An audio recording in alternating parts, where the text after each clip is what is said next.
So much for the God of creation. It's like the Bible says he created land, then thought, okay, I'm done now. They can do the rest of the work. All right, well, welcome to this final part of this four-part series where I unpack a typical atheist response to the Bible, but I also share with you how I interpret the Bible.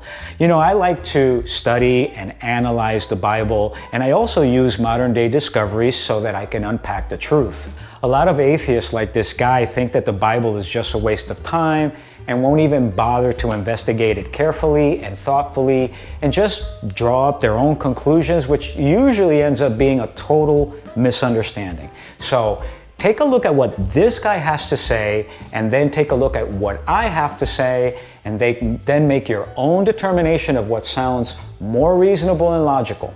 I'll leave a link to his video in the description box below. Let's begin.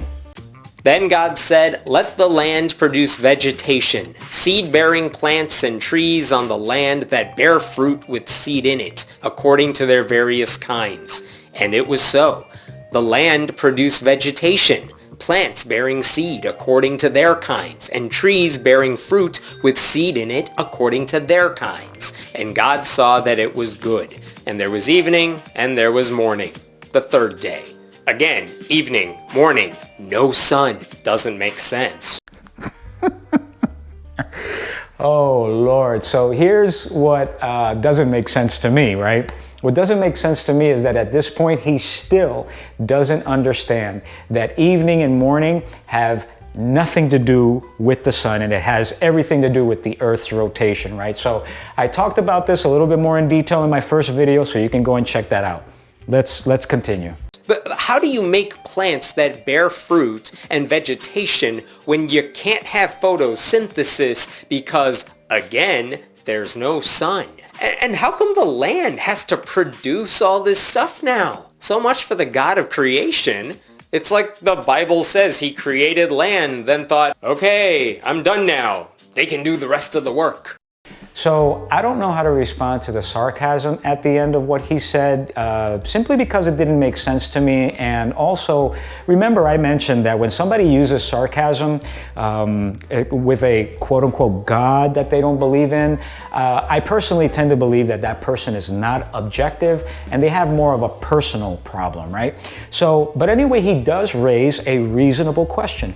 How is it that plants and vegetation can grow without photosynthesis, especially since the sun hasn't been created yet? But here's another take on the subject. Remember how I mentioned that the Old Testament writers wrote more about the significance or the meaning of events rather than the details?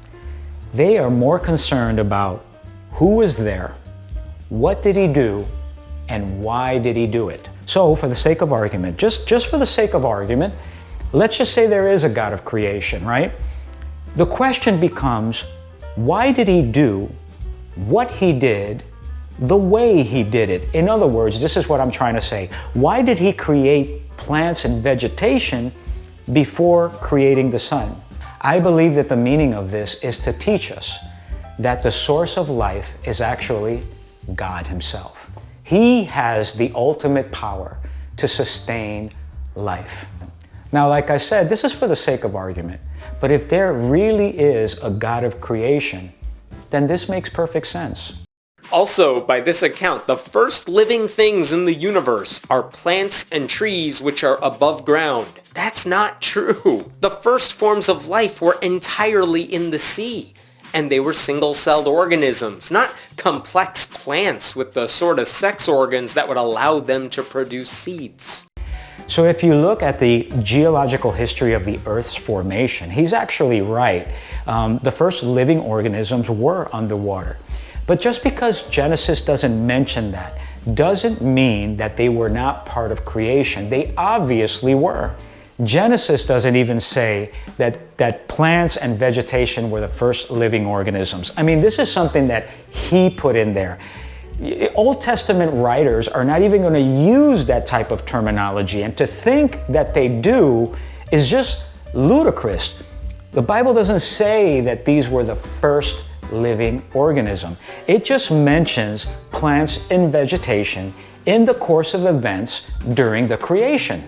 And God said, let there be lights in the vault of the sky to separate the day from the night, and let them serve as signs to mark sacred times and days and years, and let them be lights in the vault of the sky to give light on the earth. And it was so. God made two great lights, the greater light to govern the day, and the lesser light to govern the night. He also made the stars. God set them in the vault of the sky to give light on the earth, to govern the day and the night, and to separate light from darkness. And God saw that it was good. Finally, we get the sun and the moon. But wait, the moon is described as a lesser light. And if you know anything about the moon, it's that it doesn't give off light. It reflects light from the sun. So what is the Bible talking about? I'll tell you what the Bible is talking about. Exactly what you're talking about. The reason why the moon is a lesser light is because it's actually reflecting light from the sun. All right, so this is actually where I stop because the rest of this video is just full of the same old pointless sarcasm. I think that if I just continue, it's going to be a waste of time. And I think that by now I've already made my point. So now you've heard how he interprets the first chapter of Genesis, and now you've heard how I interpret the first chapter of Genesis. I'm hoping that I was able to give you some helpful information so that when you look at both viewpoints, you're able to make an objective, and I mean objective determination as to what you choose to believe, based on what is a logical and sensible explanation of things. I do notice that Mr. Friendly Atheist over here has a bunch of other videos talking about other books of the Bible and what's wrong with them. I don't think I'm interested in even watching any of those videos or responding to any of those videos. Based on what I've seen here and his commentary on this particular subject, it's obvious that he's just not objective. He hasn't taken the time to do any proper research at all. And to be honest with you, personally speaking, it just sounded like one huge rant, right? So, you know, Mr. Friendly Atheist might watch this video and try to badmouth me and make me look like an idiot, but that's okay. I mean, whatever. I think I've made my point. So anyway, God bless you, and I'll see you at the next video.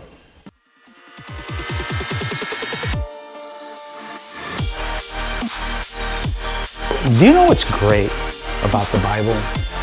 Is that it's in English. But do you know what's bad about the Bible? It's in English. And in order to understand its true meaning, we have to study it.